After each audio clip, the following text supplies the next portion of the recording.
Thanks, Courtney.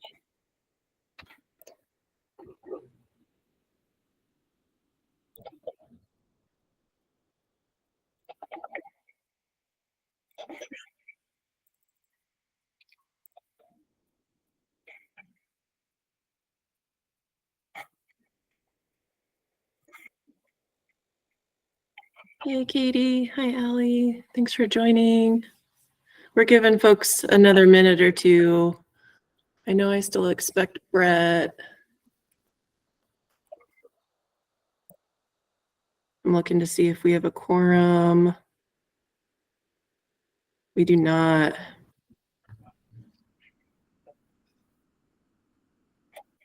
Oh, here's Brett.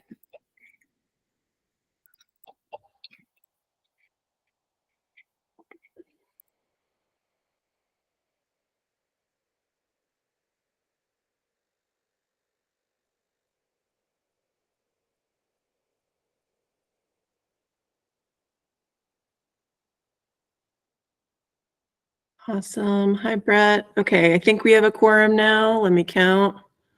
We do. Awesome. Okay, so we'll go ahead and call the meeting to order at 12:02. We'll do roll call. So Commissioner Clyde Church. Katie, got you. Commissioner Shattuck McNally, I know emailed that she's not able to make it. John Ring, we got John. We got, let's see, I thought I saw Kirk. Are you on? I thought I saw you. Yeah, I'm here. Cool. Got Kirk. Brett Wolk. Got Brett. And Selwyn White Skunk. He said he may be able to make it. He was traveling to DC, so. Okay. Amy Moyer. All right. I think that's it for roll call. Let's move on to minutes. So Courtney, do you just want the November minutes approved? Those were the only ones you were able to send out? Yeah, okay. Yes, that's right. There's a big backlog from the other committee too, so Yeah, no worries. they're coming up. That's totally fine. Okay. So does anyone have any comments, questions on the November minutes? Hearing none, I'll take a motion for approval. I'll motion to approve. Thank you. Is there a second?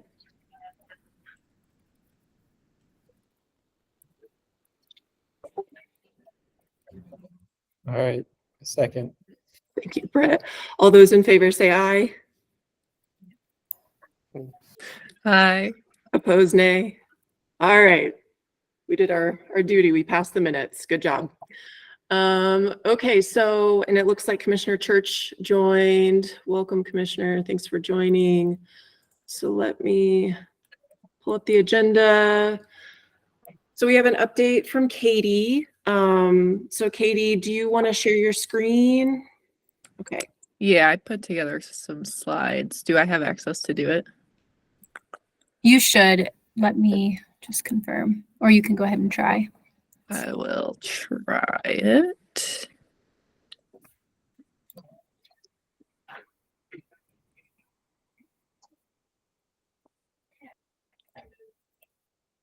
Okay, it's showing the wrong screen, so I'll do this down. There Do it you is. see that? Okay. Yeah. All right, I guess we'll just have to do it this way, which is a little strange. Oh no, are you seeing my presenter view now? Yes. Wait. Ooh, how about this? There. Yeah. No. Yeah. All That right, looks good. cool. Okay, well, I can't see you since this has kind of swapped my screen. So if anybody has questions, just like unmute and politely ask. Keep an eye out for you too, Katie. Awesome, thank you. So yeah, I'm Katie. I coordinate the Colorado Forest Collaboratives Network. So one of the things that I've done for both this year and last year is do like a Forest Health Council listening session with collaborative groups so that I can better represent them on this council. So I hosted one of these listening sessions like 2 weeks ago, and then we put together a draft, and then I sent it out for a survey so that people can kind of help me adjust the recommendations. So I want to make it clear that these are just a draft, and I'll be presenting the official finalized recommendations on Friday to the legislative committee. But so far, the survey responses are just tweaking things. So I think this should give you a pretty good idea of what's kind of on Collaborative's minds and what they're looking to hopefully see from the Forest Health Council. So one of the questions that I got last year when I did this presentation was like, who are these collaboratives and why should we care or prioritize them? So I did put quite a bit of context into this presentation. First off, this map shows we estimate there's somewhere between 40 and 50 place-based collaborative groups across Colorado. And these are typically like small nonprofits, or maybe they're just a group of organizations that have come together. But the purpose of these groups is really to bring people together across boundaries, pull in Forest Service, State Forest Service, Park Service, tribes, community members, landowners, all the different pieces of the puzzle. These are the groups bringing those pieces of the puzzle together. So hopefully if you see your area on this map, that means that you've got a group that's trying to do things in your community. I also wanted to point out that the Colorado Forest Health Council has been pretty well connected with collaboratives. In May of last year, we did our in-person tour, and we heard from a bunch of different collaboratives from the Northern Colorado area that have all kind of come together into this big Thompson Watershed Health Partnership. So if you enjoyed seeing their work, that's just another example of the great work that collaboratives do. And then I was not at the October field trip, so I don't have any pictures from this one, but some of you would have gone to talk to Envision Chaffee County, which is one of the kind of gold standards of collaborative success in Colorado. And then I just have a couple of quotes here. So Matt McCombs kind of sent his support for the Colorado Forest Collaboratives Network last year. And in his letter, he wrote, "Community-based collaboratives bring together diverse values and voices into a common conversation to achieve critical outcomes for their neighbors. Collaborative work across the state is leading to healthier forests and watersheds while growing the number of Colorado's fire-adapted communities." In addition, Dan Gibbs also sent this letter of support that's screenshotted for the Colorado Forest Collaboratives Network last year. And again, just kind of some of what he said about collaboratives. Some of our greatest successes are thanks to collaborative leaders and partners, their dedication, creativity, and ability to bring people together. I personally know, understand, and appreciate the value of forest health collaboratives in bringing diverse voices together. Earlier in Dan's career, it was local collaboratives who he leaned on and were the sounding board for what areas of focus I should work on and prioritize. So those are just some quotes from our leadership on this council, in case, you know, you wanted to hear it from more than just me. I also just put together, just to further emphasize this point, hopefully I'm not overdoing it, but I also put together a list of a couple of successes that I found. I just went through some of the collaborative groups like annual newsletters at the end of last year. And so I compiled a couple of successes. So some of these, again, might be in your community. So the Coalition for the Poudre River Watershed and the U.S. Forest Service were really, the Coalition for the Poudre River Watershed is a collaborative that was a key partner in the both pre-fire, before Cameron Peak Fire happened, and then also in bringing together partners in response to the Cameron Peak Fire, which, if you remember, was the largest wildfire in Colorado history. The Grand County Wildfire Council has reimbursed more than $60,000 worth of fuels reduction projects across 22 recipients. I won't read the whole thing because I want to get to the actual recommendations. The Estes Valley Watershed Coalition, in partnership with Waste Management and the Estes Valley Fire Protection District and Northern Water, removed 114 tons of flammable materials from local neighborhoods at reduced or no cost. And the Boulder County Fireshed, in partnership with the Watershed Center, recently produced this really cool story map on grasslands management in Boulder County following the Marshall Fire. I'm going to skip over even more examples, but as you can see, there are lots and lots of collaborative success stories around the state. And so hopefully you will lend an ear and be excited to hear recommendations from collaboratives to the Colorado Forest Health Council. And just to reiterate, this is a draft. The official ones I'll send out to Christina when I have like the formal list so that you can see, but I do feel like these are pretty well pretty similar to what the end result will be. Hey, Katie, we do have a question from Commissioner Church. Yes, go for it. More of a statement than a question.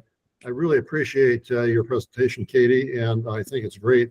One of the other benefits of collaboratives is it addresses the fire mitigation and forest health from the standpoint all the way from the local trails clubs and hiking clubs through the Forest Service, through State Forest Service, through end user of wood products, whether it be a compost or biochar or wood panels, structural beams, as well as training across a broad spectrum of needs. And that's, we've seen some legislation on that lately. And I would say the other benefit of a collaborative is it avoids litigation. And best we can, we're getting the voices heard so they feel included in the whole fire mitigation and the forest health process. So I think the collaboratives are great. Here in Southwest Colorado, we have 7, I think it is. Very large organizations. So thank you very much. And I support collaboratives. Awesome. Thank you so much. Yeah, and I know you were at our Forest Collaborative Summit, and I don't know if I ever followed up with you after, but it was really great having you there. And yeah, I appreciate just the extra push. The Southwest is a big collaborative kind of centralized spot for collaboratives, and we're actually going to host our summit in Durango this upcoming year. So keep an eye out for that. So I have 5 recommendations that I'm going to share today, and some of them I've put quotes underneath. The italics are quotes from the survey, so these are straight from collaboratives, kind of emphasizing why this is important. So recommendation number 1, work directly with collaboratives, create and support. Oh, sorry, I have some typos in here. Work directly with collaboratives to create and support sustained, consistent funding models and opportunities that work. So I'll just read this quote here. Funding for collaboratives is necessary and not just for staff time, which is needed. It also takes resources to support collaborative efforts, from vehicle costs to providing food and snacks at meetings, to training and conference or travel fees to ensure staff are staying up to date on information and research and tools, in addition to all the other costs that are typically difficult to get funded using federal and state allocations. So one of the things that I've heard from these surveys is that we do need to kind of clarify what we mean when we ask for capacity funding, which is something that a lot of these recommendations kind of center around. So there's just a few examples of the types of things that are really important for collaborative groups, but aren't typically going to be included in like project funding. And just a note on that one, I'm always happy to pull collaboratives into these conversations so that we can hear directly from them. Number 2, create or expand existing tools and opportunities for under-resourced communities to start and sustain collaboratives. Some examples that I've heard include like dedicated funds for collaborative capacity in communities that don't yet have a collaborative, or creating are expanding like the furworm funding, which we tried to push through the Forest Health Council this year, but it doesn't seem like it's going to go through, etc. Let's see. Number 3, formalize agency support for collaboration. This is one that I feel like could be maybe an administrative recommendation or something, but one example that's recently come out is the U.S. Forest Service Region 1 recently released this regional leadership vision on working with collaboratives that basically formally lays out like, we as a region of this agency believe in working with collaboratives. Here's how we define collaboratives. And if groups fit that, then here's how we want to work with them. And so I think something like that in the state could be really helpful, just so that we're kind of, I don't know, I guess like when there's turnover or if somebody new comes in and isn't sure how to work with collaboratives, there's kind of that institutionalized support. Number 4, give ample time for collaboratives to prepare grant applications, start preparing people with information sessions and meetings really early if the timelines can't be changed. In particular, in the fall, there's like 4, I think, really big state grant opportunities that come out like in the same month, and people are just really overwhelmed and often feel like they have to kind of pick one to apply for. And the last one is continue working with the Prescribed Fire Subcommittee to remove barriers to prescribed fire implementation in Colorado in order to make prescribed fire a more readily accessible tool for practitioners. I feel like we've talked about this one a lot in the Forest Health Council, at least in the Legislative Committee, we've talked about it a ton. So I think just really continuing to build on this and keep the momentum going. So the quote that I put here from one of our surveys, lack of opportunity for prescribed fire on private land is especially difficult for increasing the pace and scale of treatment. Without prescribed fire as an option, per acre costs are elevated and or more fuels are left on the ground as chips or masticated material, which then rearranges fuel and decreases the effectiveness of projects in the areas most susceptible to high damages after a fire. And I know that's a really long and windy quote, but I wanted to throw in kind of people's perspectives. So that is what I have for you today. I really appreciate it. A couple of things, if we have time, I'm not sure how much time is on the agenda for this, but if you have questions for me, and then I wanted to talk about like how can we kind of strategize to advance not just these recommendations, but all of our recommendations, and then which of these seem like maybe best suited for this committee versus the legislative committee. And that is all. Thanks, Katie. Yeah, we have time, Katie, to I Awesome. think talk about some of those things. I think that's important.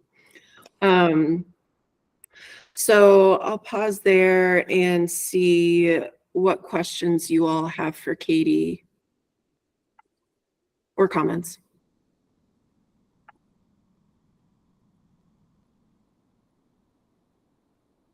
Well, Katie, I have one. And thank you. That's really helpful. I think hearing those recommendations, I think is really insightful, and I think it's important. So my question was about the second recommendation. You mentioned that you tried to get something through Furworm this year, but you weren't able to. Can you describe that a little bit more? Yeah, so this was mainly, I also am on the legislative committee. And so one of the recommendations that we had passed through the legislative committee, it then went to the Forest Health Council. It then went to the Wildfire Matter Review Committee. And that's where it kind of seems to have maybe died. But that recommendation was to increase the furworm allocation for the capacity side of that grant. So for people who don't know furworm, there's like a kind of project funding side of it as well as a capacity side of it. And so we had recommended that they increase the capacity side of that by $1 million.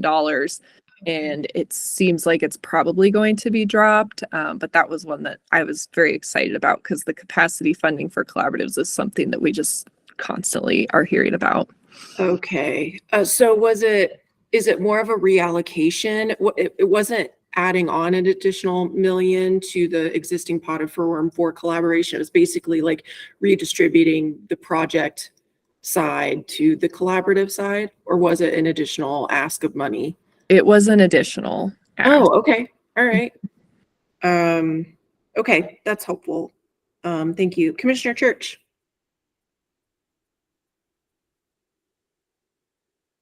Sorry, mute button. Just a comment and support for capacity building. We have an HOA in our community of 100 homes. The thing that started and built momentum, interest, momentum, and velocity of our fire mitigation program 18 years ago or so was buying a couple chainsaws and checking them out, and then having hot dogs and brats and beans, a picnic halfway through the day. That sounds silly, but we're building capacity through social networks here. And being able to share some of these capital capacity resources with other HOAs sets an example region-wide or statewide for the support. We're here to support you. here's 2 chainsaws. They're all sharp. Here's how you run them. And we have a little couple-hour class. Most of these people that use the chainsaws are fairly experienced and not kids. So we have a chipper we loan out to other HOAs. We have a air curtain burner. We have taken neighborhoods around us, and we've invited neighboring communities and HOAs to our information meetings in March. So it's a matter of finding champions and giving them the tools to multiply the force and get thousands and thousands of hours of volunteer work done for free. Well, maybe it's matching for a grant somewhere. I don't know. Thank you. Yeah, that's a really awesome example. I know I've heard a little bit about your HOA's work, but I don't know if I knew quite all of that stuff. But that's all really great examples. And like, yeah, who usually grants don't want to buy the hot dogs, but sometimes that's the time when people come together. And I just want to acknowledge Amy joined us, and sorry about the sick kiddo, Amy, but thanks for joining. Katie went over some recommendations from the Colorado Forest Collaboratives Network. So Katie, when, like you said, when those are final, you can send those to me and I'll send those out for folks who missed the meeting. They'll be able to catch those later. Yes, thank you. Brett.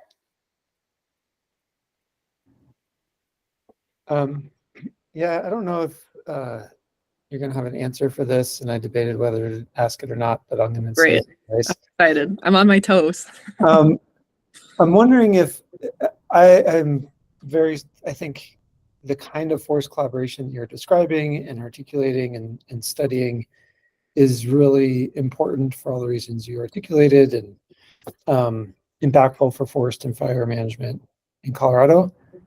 However, I'm wondering if you're also keeping an eye out and getting some lessons learned about when collaboration wasn't the right tool, or there's too much collaboration. Because I think there's also this sort of like, we always need to collaborate on everything. And sometimes it's like, no, one person should just do this. Like, it doesn't have to be complicated. And there's actually too many resources. The reshuffling of resources might be helpful. So just something, again, I am fully supportive. I think you're doing awesome work and really strengthening the voice of all these place-based collaboratives. It's really impressive, but just kind of ask, I think all of the great work that is happening is even stronger if we point out a couple examples of like, here's where it didn't work so well for whatever reason, this, that, or the other. So that's kind of what was going through my mind. I raised my hand and then I'm like, maybe I won't say that, but then I did.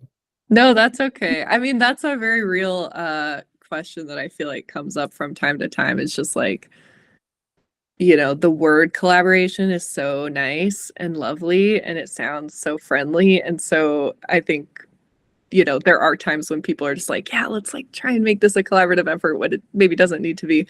I haven't really focused on that because I feel like the groups that we are serving are people who have found that this is going to be the best way or who have had really big successes. So I don't know if I have a good answer, but it is, your point is valid, I guess.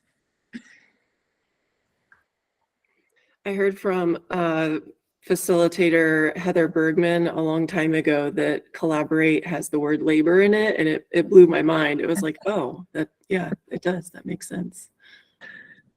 Yeah, that's funny. I heard somebody said, I think it was at our Forest Health Council, like the pre-workshop before the in-person meeting, if anybody went to that, and somebody was like, yeah, nobody does a collaborative because it's fun. Like collaboration is hard. Like we're not just doing this because it's like a cool, fun thing to do. Like we do it because it works. Yeah. I could add something here. Yeah, go ahead. Yeah, I would just like to say that collaboratives do not mean total agreement necessarily. They are maybe a majority, or the group needs to decide what it means. But sometimes people are asked to leave a collaborative because they're disruptive or obstructive. So collaboratives are real, but yeah, they're not a bed of roses always. Yeah, and really the best collaboratives are the ones, I mean, you're supposed to be bringing together a whole bunch of different opinions, and so the best collaboratives usually have some amount of like conflict within them, trying to figure out how to get all those pieces together. Because if everybody agreed, then we could all just go on our merry way. One thing I think we've learned over the last couple of years is that by working between collaboratives and having somebody facilitate across several collaboratives helps build us all, because we see their problems and we try to avoid them in our collaborative. So it's complementary process, I guess I'd say, not necessarily total agreement. Mm-hmm. Thank you, Commissioner Church. Well, Katie, I do want to allow time for you to ask some questions of this subcommittee. So I think you were interested in hearing from folks their perspective on these recommendations and which ones are more appropriate for this committee versus the legislative committee? Yeah. Yeah, that's one question. And the other question I have, this is something I'm especially interested in the legislative committee, as I was talking to James Lucero, and I was like, why do you think that furworm thing just died as it hit the Wildfire Matters Review Committee? And his perspective on it was kind of like, almost like, this is not his words, this is me interpreting his words, but it was kind of like, you kind of got to know somebody, like you got to have someone who is like, oh, I trust what Christina says because I know Christina is super smart and super good in her field. And I wonder, like, if there are specific avenues that we can take in this committee and the legislative committee just to make it so that our recommendations are really valued in both the agencies and the legislature. So I don't know if that's as relevant for this committee, because I think the agencies do look more to this group as like a really powerful thing. But it's something to think about, is like, how can we give these recommendations some weight? Yeah, I think that's a good point. I think others should weigh in, but I think part of leveraging resources is also leveraging relationships and partnerships, and that could be with through the Forest Health Council as a whole and providing recommendations to the Forest Health Council, just like we had talked about with the forest tracker. Maybe this subcommittee recommending to the Forest Health Council to formally support that.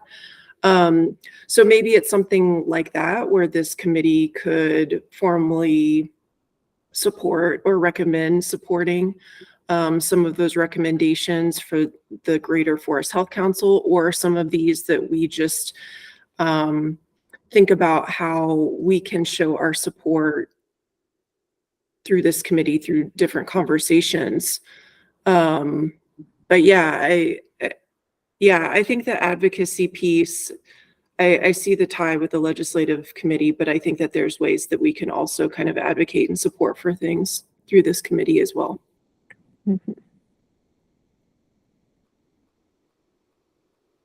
Does anyone have any thoughts or comments about Katie's questions?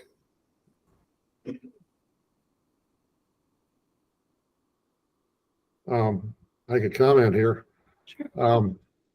I think CCI and CCAT would be very interested in hearing some of the recommendations and maybe able to support it. The county commissioners have a stake all the way across the state, all the counties.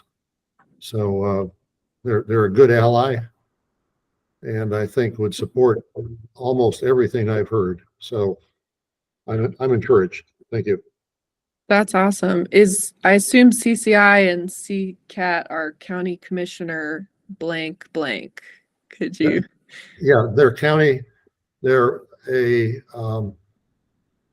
lobbying group, I guess you would. We help the legislature formulate legislation, wording, phrasing. We put out several pieces of legislation ourselves as CCI, And CCAT, we have two of our county commissioners back in Washington right now at NACO, National Association of Counties.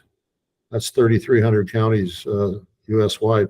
But CCAT and CCI are just Colorado. And we've had a closed landfill bill last year that passed legislation, had unanimous consent and support of all counties in the state, which was a first. Wow. For county commissioners agreeing across party lines and all kinds of things. So it's a tool, and if it's useful, I would say let them know what's going on. Awesome. Yeah, that's exactly the kinds of connections that I'm looking for. So thank you. And we work with CML, Colorado Municipal League also, and the Assessors Association and the Treasurers Association. So we're very collaborative. Okay, there's the word again. We work with everybody that has good ideas to help the counties move forward. So thank you. Yeah, thank you. Any other thoughts for Katie? Well, Katie, of those 5 recommendations, I don't know, do you have any initial thoughts for this? Like, are there any particular individual recommendations that you would like to think about how this committee engages or supports? Yeah, I mean, I was kind of giving it some thought about, like, I don't think that each committee is going to take on all 5 by any means. I do think as far as this committee, the agency support for collaboration could be an interesting avenue to pursue. And I can email you, Christina, that leadership vision on working with cooperatives. I have it saved on my computer, but I could not find it on the internet. So I'm like, where did this come from? I know it's somewhere. So I'll look for that. Otherwise, I'll just send you the PDF of it. But I think that could be something interesting because that's not really creating a new resource necessarily. It's just kind of putting another tool out there. And then what was the other one that I was thinking?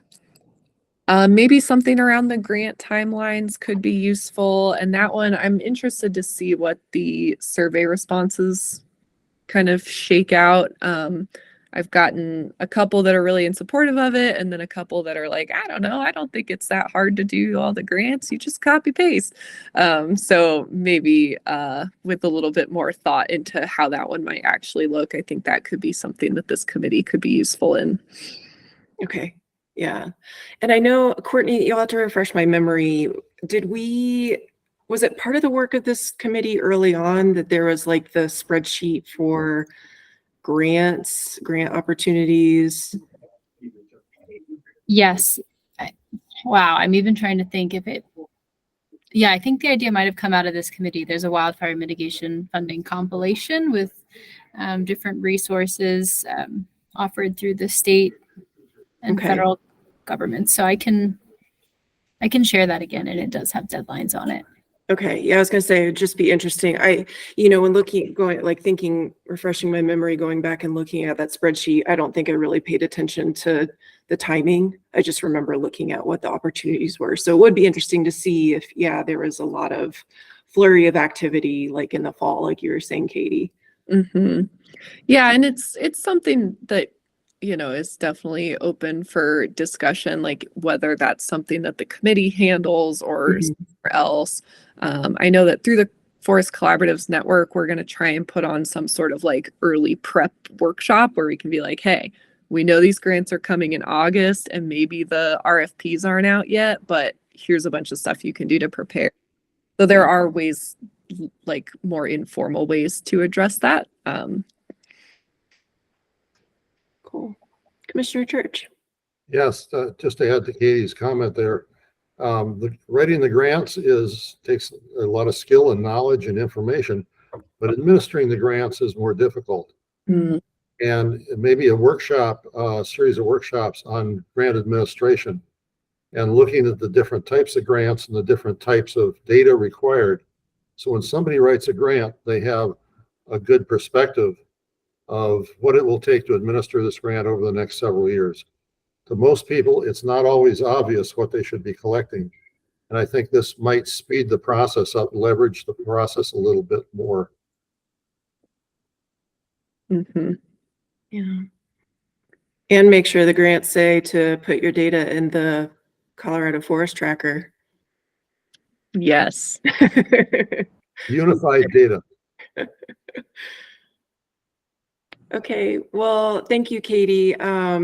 Yes, yeah. Mhm. All the CFRI people. Yeah, love it. Oh, go ahead, Aaron.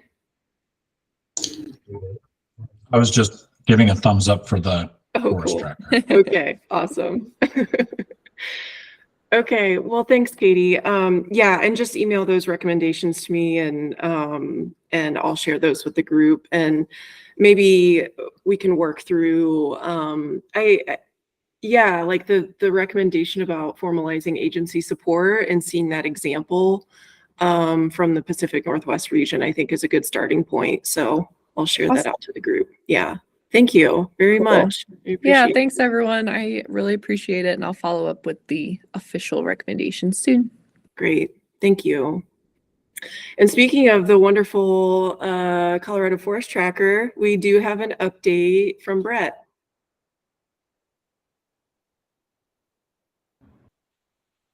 Hi, all. That was a great conversation, and my update's going to be pretty short and sweet. I'm going to remind people, I'll put the link. We have a website for Colorado Forest Tracker, hosted by the State Forest Service. And there's still a lot of information is up there. I think the status update for this committee, we did a data push in the fall and kind of early winter.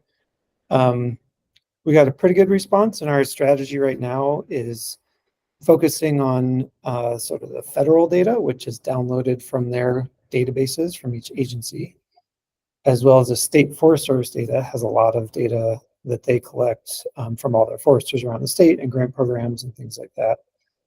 So that's kind of our focus, while also looking at all the data that was submitted from people across the state, and then being a little strategic now of filling in some gaps where we didn't get as good of a response. And we have identified a couple of key people and are kind of working on that. So I think things are moving forward, aligning with our conversations with through this committee with folks from California and Utah on their similar efforts. It's a lot of effort to do all this. And I think that's one thing.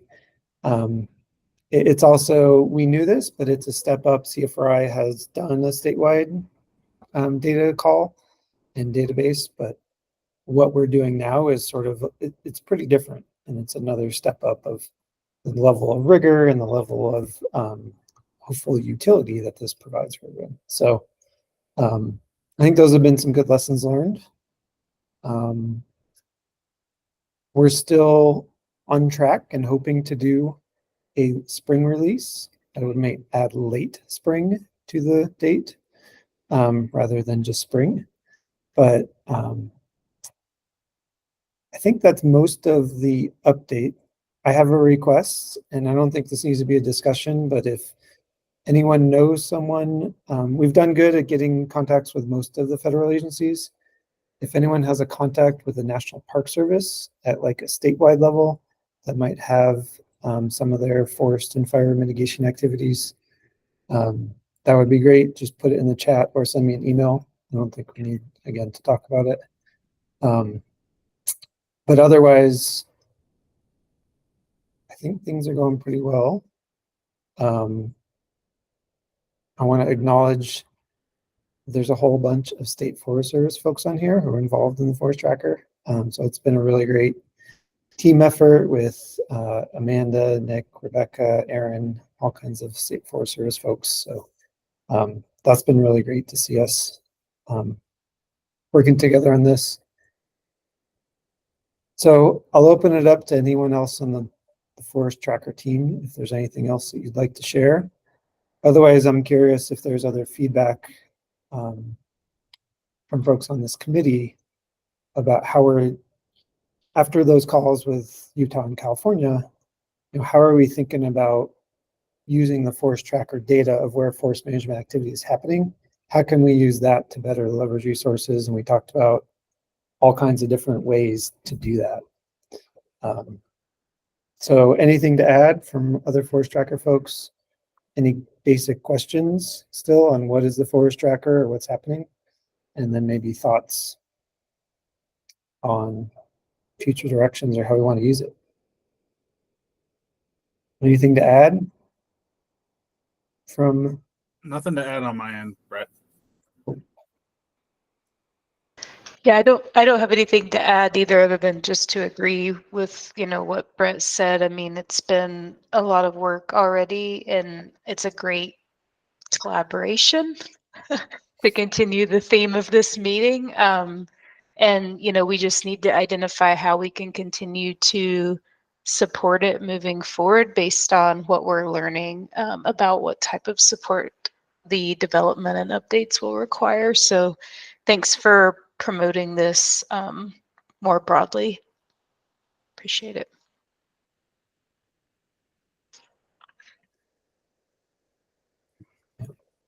I will add, I think one of our biggest impacts so far has been, as we're collecting data, it's been a great way to open up a lot of new communication lines with people all across the state. And it's really inspired a lot of people to organize their data and think about collecting data in different ways than they have before. So that's been a great reason. Already, I think we have a lot of successes, even without releasing a map and sort of producing things. There's a lot of good things that have come of this. And That's great. I agree. So I think, I know you said that you don't have a specific ask or use for discussion today about it, but I think again, thinking about how this committee can support it or recommend the Forest Health Council to formally support it. I think a part of that, I would envision should, if we do a letter, let's say, to formally support it, whether that be this committee or recommend to the Forest Health Council, I think putting in there the why, why this is important, why we support it, not just because we're tracking it spatially, which is great, but why that's important, I think will be a component of that. And I see it as thinking back to, again, Utah's graphic that was so powerful, where they were able to say we treated 300 million acres or whatever, that number was. But being able to say that collectively as a state, I think would be a benefit and could attract more federal funding. So I think thinking about the why we're tracking this and the benefits that it could bring Colorado, I think will be a big part of our formal support, whatever that looks like, if it's a letter or even just some talking points to get to Dan and Matt for describing why this is important.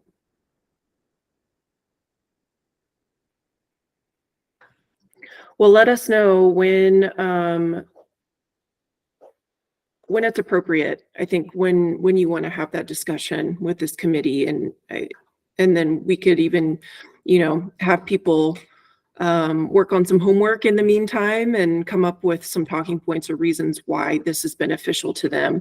Getting Commissioner Church, your perspective from a county commissioner, why this would benefit you as a county commissioner, from water providers, why this is beneficial. So kind of everybody bringing their perspective and then compiling those, I think is an activity in the future. So you just let us know when that's appropriate.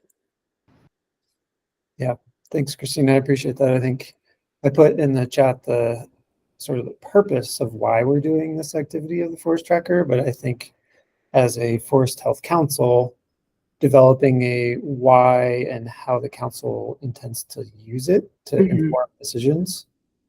I think that could be a good activity for the council to pursue the next, several months, as we're also working on all the data and the things in the background, right? Yeah. Yeah. Okay. Any other thoughts on the Forest Tracker? Well, thank you, Brett, and thank you, State Forest Service folks. We really appreciate it. We are anxious to see it in the late spring. So good luck. Next is an update on the Forest Resilience Guide from a State Forest Service representative.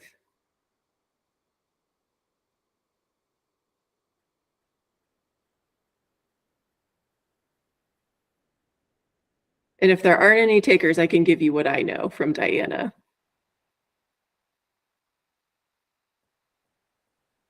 Okay, so let's see. I'm trying to think I think it was just in process of working through the paperwork to get CDR, I think a formal award letter. So I think that's in the works. For this committee, I do think that there will be some associated activities and engagement with CDR. So I don't have anything concrete for you all yet, but just wanted to give you all a heads up that some of our future meetings may have some specific discussion items related to the guide and how this committee can help support that effort.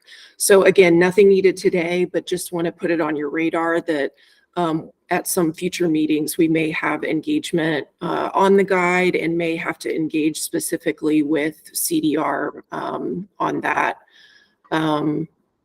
Yeah, any other additional comments, questions, thoughts about the Forest Resilience Guide?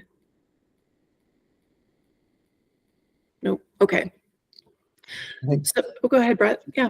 just add, I think our updated timeline, just keep everyone in the loop. So we hired a facilitator contractor to help with it.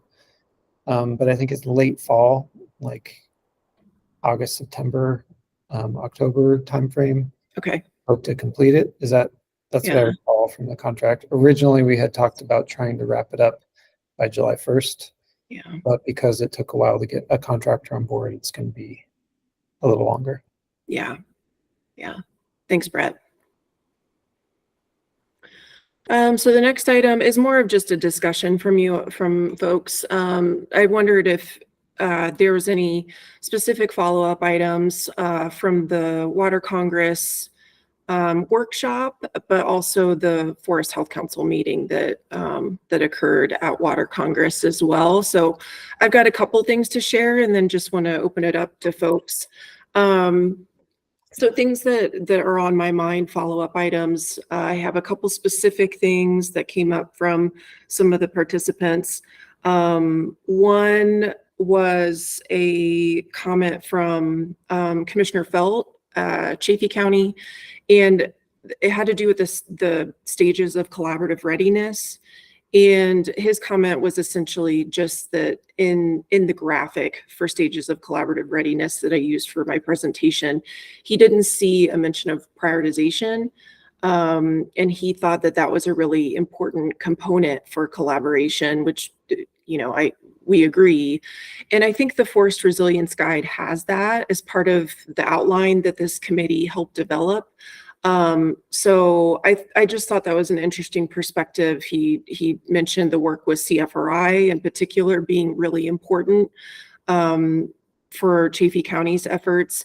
And so again, I just think it just shows the importance for this upcoming Forest Resilience Guide and how we do have specific items in the outline for prioritization, for what kind of data resources are out there to help with prioritizations.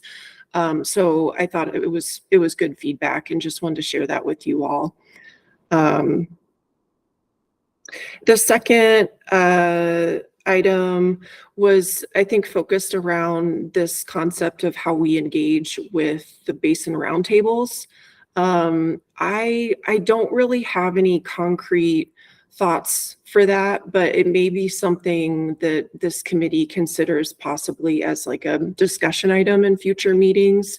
So I wanted to throw that out there and just get people's perspectives for, is this something that you feel would be appropriate for this committee to discuss in future meetings? Would you be interested? Also being mindful that we have some great accomplishments and things that we're currently working on, and I don't want to dilute this committee too much. Like, I don't want to put too much on your plate. So I want to be mindful of that.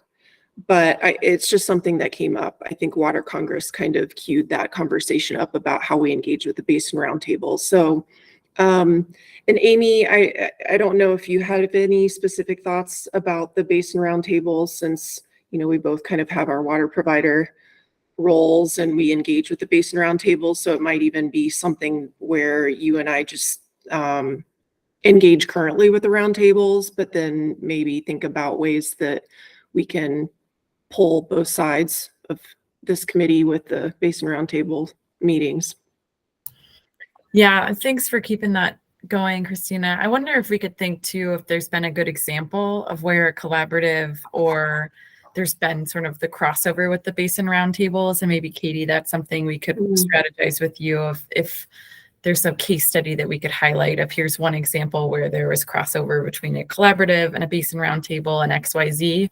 Because I think since we've talked about it, it's more of that global, not just forest collaboratives and the roundtables, but that cohesion across multiple different spectrums that I think this leveraging resources group has really connected on in a lot of our conversations. So maybe that's one way to keep that on our radar without taking up a ton of the committee's time. Yeah, I like that. Okay, yeah, I'll try to research and think of a good example. And if folks come across one, that would be awesome for you to share. So I think that's a really good idea. Yeah, I'm actually wondering if the Arkansas Basin Roundtable might be a good place to start, just with Chaffee County, which I don't know a lot about, but that's just my guess. Yeah. I don't think, from my experience, I don't think there's been a ton of crossover. It has been more individuals such as Greg Felt and some folks like that, but they're kind of separate groups from my experience, which is not super deep, but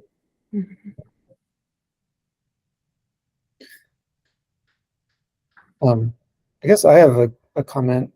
I think it's fantastic to connect with the Basin Roundtables, but something that we've talked about before, the Forest Resilience Planning Guide, having it be sort of informing with the purpose of this council, inform the state legislature and governor's office, kind of through the DNR, thinking more broadly about how can we get feedback to inform the Forest Resilience Planning Guide from Basin Roundtables, through Katie, through the Forest Collaboratives network, and then also through the DNR and their recreation regional planning. Yeah. Right. Those are kind of three.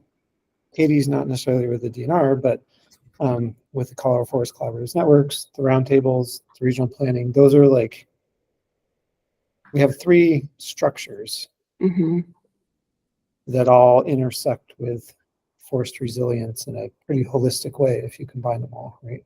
Yeah, I like that. I think that's a really good idea. And that might be too, just, I don't know, in terms of timing, that might be really good timing is, around the time that we're going to be working on this forest resilience guide, reaching out to these groups to get their input on the guide is like a really concrete reason why we're reaching out to them. And I think that the time frame works out too. Yeah, so maybe somehow, I don't know how it would come together, but somehow incorporating that strategy of those structures, how do we help bring them closer together? Yeah. Can you repeat the three? There was DNR's recreation, there was the Colorado Forest Collaboratives Network, and then what was the third? The Basin Roundtables. Oh, the Basin. Oh, did it? Yes. Okay. Making a note. As one way to start, Christina, I could connect you and I and maybe keep you in the loop, Katie, with CWCB's staff member that kind of runs point across the roundtables, and he might have a good lens of, oh, this roundtable has really done a nice job of trying to incorporate forest health, and might be a good launching point, and then maybe it will help us tee up, at least with the roundtables, Brett's suggestion on the forest resilience guide being a good opener to start some of that cohesion. Awesome. Thanks, Amy. I appreciate that. I like that, Amy. I think that might be good. And maybe that's the next step even for this committee, is to invite, if there's a coordinator, a point person at CWCB, a point person at Colorado Parks and Wildlife, and Katie is our point person on the Forest Collaboratives Network, right? And just invite them for a discussion with the council of how could we involve them in a forest resilience planning guide. Yeah. And maybe we can, given that Angela Bogue is now with CPW, we could find a friendly face there. So Yeah. Love it. Okay. That sounds good. Well, I'll coordinate with you, Amy and Katie, and anyone else who wants to be a part of it, on inviting reps from CWCB, CPW for discussion on how we involve them with the Forest Resilience Guide. Yeah. And maybe that's the first thing on our first meeting with the consultant that we hired of like, Yeah. how was the best way to bring them in? Because Okay. I don't know. I'm just spitballing ideas. We should probably be a little strategic about it. Yeah. We'll put some thought into it for sure. Yeah. I love the ideas though. Okay. Well, we have a few more minutes left. Any other thoughts, follow up from Water Congress or the Forest Health Council meeting? And Allie, I got your chat, so I'll add you to the list. Thank you for your interest.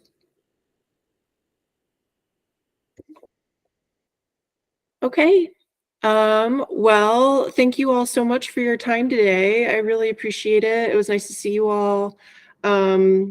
I will be sending out follow-ups from Katie on the Forest Collaborative recommendations, and look forward to our next meeting next month. Thank you all. Thank Bye. you. Thank you.